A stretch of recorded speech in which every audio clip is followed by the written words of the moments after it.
Hello everyone, welcome to my channel.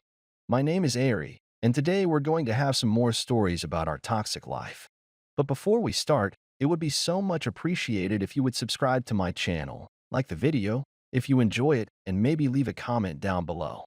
These simple clicks would mean a lot to the future of this channel and really reward the effort that I put in every day. And now without further ado, let's go. Today's first story. In this story, OP faces a strained marriage with his wife, who works nights while he cares for their special needs son. After discovering her cheating during a heartfelt discussion, he feels lost and hurt. Despite her desire to co-parent, she remains emotionally distant, suggesting an open relationship and contemplating divorce. He struggles with the pain of betrayal while trying to prioritize their son's well-being. Now let's get into the story. Here's a not-so-brief state of our situation. My 37 and my wife's 34 relationship has been strained lately with her working nights. And I work days. Because our son, 3 years old, has special needs, a standard babysitter isn't possible and specialized care isn't available or financially feasible. He has a few hours a week at school in a therapy setting. Otherwise, he's with one of us. Because of the schedules, we've been the ships passing in the night. Most days, we got 10 minutes to see each other. Not a perfect situation, and it's something I wanted to fix. I've been sleeping in the guest room so that she can decompress and get some quality sleep alone. It was not something I wanted to do, but for her benefit, I thought it would help her sleeplessness. Our intimate life has been non-existent for a long time. In the past few months when we have talked, she would mention things like, "We should try an open relationship because I don't like intimacy anymore, and you should be free to explore, and getting married has screwed up our finances. We should get an on-paper divorce." I never took her that seriously because she said them in such a joking tone. Lately, she has mentioned that she feels like we're great roommates. She has also wanted to go out with her friends more often on her nights off. I'm not the type for that. So, I stay home with our son. Admittedly, a special needs child can be very difficult. Her having a night off was completely understandable. Come to 2 weeks ago, I asked to sit down and talk about our relationship. She agreed to talk the next day, and I actually sent her an email of questions I had on my mind. Questions like, how would you describe our relationship? Thank you. Relationship, and do you want to share a bed anymore? And most importantly, have you had intimate outside of our marriage? We sat down after our son was in bed and had the talk. We talked for a few minutes about what she thought of our relationship. She said she doesn't see us as a couple anymore. She started to cry. Then she said, "You asked if I've had intimate with anyone else." The answer is yes. It immediately hit me like a ton of bricks. I had asked the question more for peace of mind for me, rather than a confirmation. I had suspicions before, but I thought they were all in my head. We talked for 2 hours. I said very little and tried to keep my anger in check. But here's what was revealed. She did not want to talk about the details of the other relationship with me. That doesn't matter. She admitted to it happening more than once, and it was premeditated. She had gone out with my blessing to hang out with friends, knowing that she was going to cheat. The affair is not still going on, but she was still talking to the person. She wasn't necessarily interested in a romantic or sexual relationship outside of our marriage right now, but she's open to anything. She didn't realize until recently that she's probably not really into the whole monogamy thing. As for our relationship, we're done. And she wanted me out of the bedroom completely. She wants to remain in the house to co-parent, not just because we have to, but because she wants to. You're a great dad, and that part of you I still really care about. She kept saying, we don't have to make any decisions right now. And I know it's a lot. Also, I don't hate you. I still care about you. And I'm sure you hate me. Since then, I've moved upstairs. I've initiated a separation of our finances and healthcare. That conversation resulted in her crying and saying this is a lot right now. But she has relented.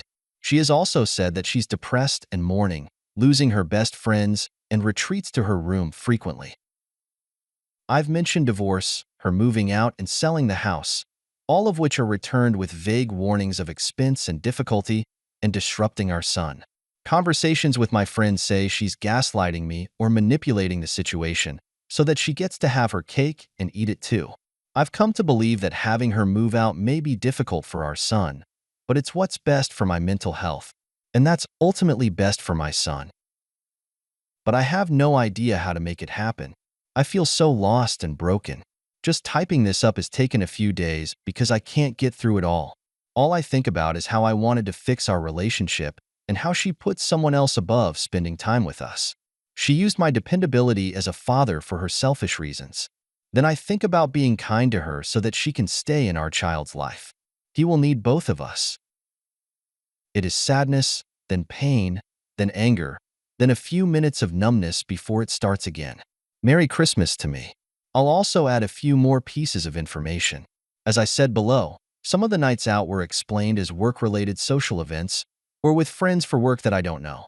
Obviously, now I can't trust that information very much. I'm sure that one of those nights she cheated. It was described as a mom's night off where I took my son to play at an indoor playground, so wayward spouse could get ready and then take an Uber out to a bar. Brutal when I realized that one. But I do know some of her friends. One of those friends is actually a female friend of mine from before the relationship. Let's call her Fran. Fran has not been in contact with my spouse, but I've told her the situation and she's been helping me very kindly. I haven't asked her to verify any alibis. I also learned through Fran that my spouse had told other mutual friends that her AP has a girlfriend. The girlfriend knows about the affair and AP is trying to repair that relationship. I don't know where that leaves my spouse or even how much I can trust fourth-hand information. She has apologized indirectly. She said, "I'm sorry that I hurt you." But she also explicitly said that she does not regret cheating. This week she works most days, but we're going to try and have a normal Christmas Eve day. Then I'm taking my son to see my family this weekend. I'll tell them what's going on then. She told her mom that we are not together and that she cheated. Her mom is sad about the situation. I'm talking about her moving out. She refuses to leave until we sell the house or I buy it back alone. And she gets her share of the equity. She said, "That's fair if you're going to kick me out." Also, she said that if I tried to stop her from seeing our child, she would fight it.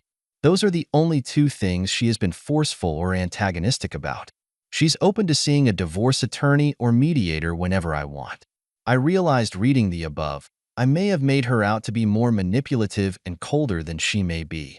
But the facts are correct, so judge us as you will. Today's second story. In this story, OP met his fiancée 4 years ago through mutual friends. Despite an initial rejection due to her existing relationship, they eventually connected and got engaged. However, suspicions arose when his fiancée began spending time with her best friend's father. He discovered their affair, leading to the engagement's end and her estrangement from friends and family. Now let's get into the story.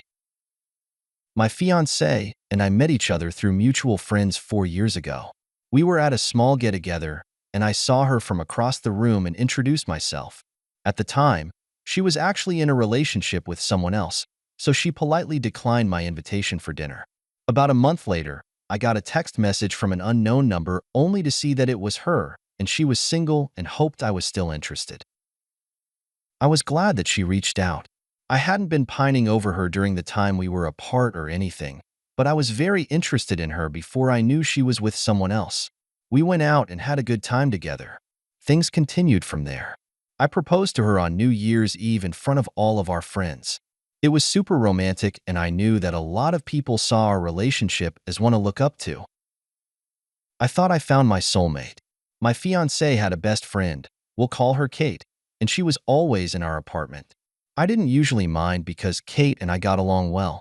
I know that she was one of the most important people in my fiancé's life, so I wasn't going to say or do anything to upset her about it. I know that my fiancé was close with Kate's family as well. She and Kate met each other during college, and because my fiancé's family was out of state, Kate would invite her to Thanksgiving and Christmas and things like that. From what I understand, she was accepted as part of the family pretty quickly. I even met Kate's family on a few occasions because they wanted to meet me to see if they approved of me marrying my fiancé. It was all a little much from time to time, but I loved my fiancé and I got along well with them all. Kate's family was seemingly perfect on the outside, but they had their troubles. One day, my fiancé came to me and told me that Kate's parents were getting divorced. She was upset about it, almost like they were her own parents going through separation. Honestly, I did think that was a little weird, but I knew how close they all were. One day, I got home from work and I saw that my fiancé had a bag packed and was carrying it out to the car with Kate. I asked what was going on and she told me that Kate had come over upset and they were going to her parents' house to console her father. He was apparently very upset and had been handling the separation very poorly. She told me I didn't need to go along, that I should just stay home and relax while she was away. I said goodbye to her, and aside from texting every now and then over the weekend, I didn't hear from her until she came back the following Monday. When I asked her about what happened, she seemed hesitant to tell me. I didn't think much of it at the time. I figured she must have just had a stressful or emotional weekend because of her connection to the family. She told me that Kate's dad was a mess and it was hard to see him that way. I felt bad for her because I knew she cared about him. I gave her a hug and tried to reassure her that there was a reason for everything, and if they thought divorce was the best option, that they were doing what was good for them. A couple of weeks went by and my fiancée told me that she was going back to Kate's parents' house. I was a little taken aback by her telling me that again. By no means did I think that Kate's dad would have just been over what was happening, but my fiancée going back over a second time seemed a little excessive. She came back the following Monday, and since then she had been texting with Kate's dad often. It didn't really bother me when I first realized they were talking regularly. He was 20 years older than her and her best friend's father. I thought that she was happy with me and just reaching out to a friend to make sure they were okay. It started to be a problem when I heard her talking to him on the phone one day. I was supposed to be at work, but I forgot my reading glasses at home, so I ran to grab them on my lunch break. I overheard her in our bedroom talking to somebody and obviously flirting. She was giggling and laughing at the other end hysterically. I listened for a minute before I opened the bedroom door to see what was going on. She was on the phone and lying on the bed in a towel. When she saw me, she hung up and asked me why I was there. I asked her who she was talking to, and she told me that it was Kate's dad. I was surprised to hear that because it didn't seem like an appropriate time for her to be calling him. I asked about what was so funny, and she started explaining an inside joke they had to me. Honestly, even if I was in on the joke, I don't think I would have thought it was that funny. After seeing that, I was suspicious that there was something else going on. He had been taking up a significant part of our lives, seemingly out of nowhere, and after evaluating everything, I thought it was a problem. I didn't want to accuse my fiancée outright of having something with him, so I figured I would keep an eye on it. That very same weekend, she told me that she was going to Kate's dad's house again. I asked her if Kate was going, and she told me that Kate was meeting her there. I thought it was strange, because normally when they went, Kate would come to her house and they would drive together. I didn't understand why they were doing that again. My suspicions were raised again. I didn't say anything instead. I told her to drive safely and thought about what I wanted to do. My gut was telling me that their relationship was more than just platonic, and I thought that I needed to prove that in some way. My fiancée didn't use much social media. All of her communication was through her text messages, and she brought her phone with her. I had never been to Kate's parents' house, so I had no idea how to find her while she was there. The thought occurred to me that if my fiancée was doing something with Kate's dad, she wouldn't have told Kate she was going there. That might mean that Kate was still at her house. I grabbed my keys and drove right over. I saw her car in the driveway, which was not a good sign. That alone confirmed a lot of my suspicions. I tried to figure out what I was going to say, and then I knocked on the door. She was surprised to see me because I was apparently supposed to be going to my parents' house that weekend. At least, that's what my fiancé told her. It was clear that my fiancé lied to both of us so she could go off and do something on her own. I explained to Kate everything that I knew about her going to her dad's house. Kate was visibly pissed when I said that. I asked her why she was so upset, and she told me that she asked my fiancé not to see him anymore. She had been sensing something between them and didn't want my fiancé to throw away her relationship with me. On top of that, she didn't want her best friend to be messing around with her dad. She told me that we needed to go and see what was going on for ourselves. I followed her to his house and nervously anticipated what we would both find when we got there.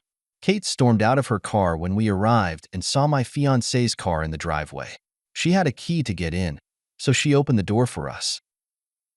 We could tell that something was going on there. There were candles lit and glasses of wine sitting on the table.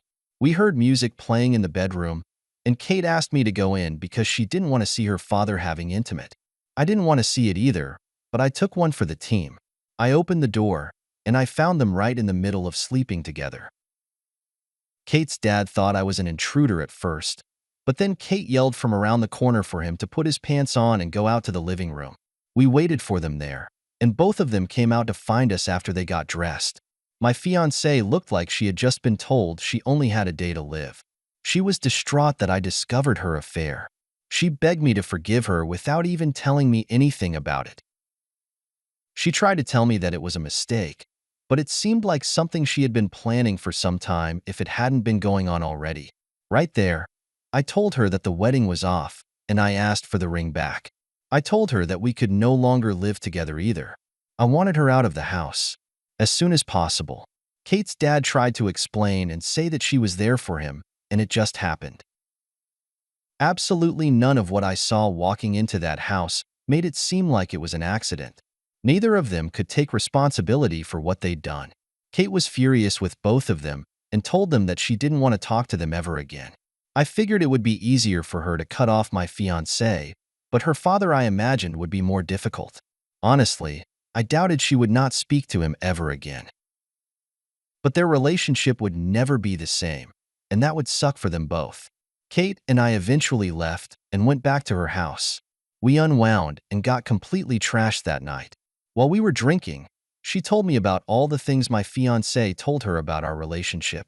Apparently, my fiancé was very interested in the security that I could give her. She wasn't necessarily interested in me for my looks, personality, or the amount of love I had for her. She told me that I could do better and hoped that I would get away from my fiancé. I had every intention of doing that. So we broke off the engagement entirely, and my fiancé was forced to move out of my house. I don't know where she went after that. Kate was her best friend in the world, and most of her other friends were also close with Kate.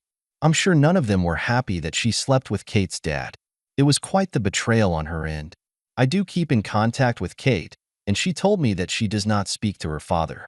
She is open to reconciling in the future, but there has been a lot of damage done and she needs time to heal from that. So he lost his entire family in a short amount of time.